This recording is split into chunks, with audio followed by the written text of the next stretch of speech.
Lilian, yo me imagino, van pasando los años, hablas de tu juventud, hablas del año 82.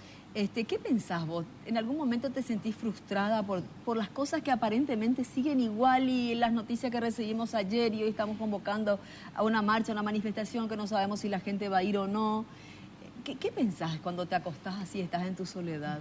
Bueno, en realidad yo pienso en perspectiva histórica que hemos dado grandes saltos en nuestro país, grandes cambios se han producido, porque pensemos en lo que hace menos de 30 años teníamos, una dictadura militar donde pensar estaba prohibido, mucho menos era posible expresarse, mucho menos hablar de izquierda y socialismo, por ejemplo. Claro.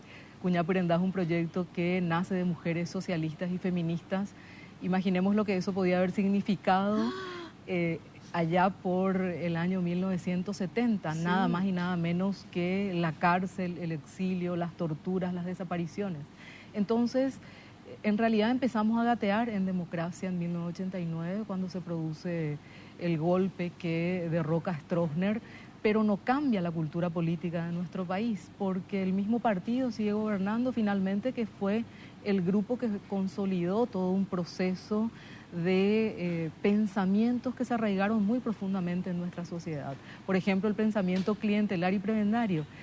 A veces lo olvidamos, pero hace menos de 20 años afiliarse a la ANR era obligatorio en nuestro país para poder obtener un empleo público. Claro.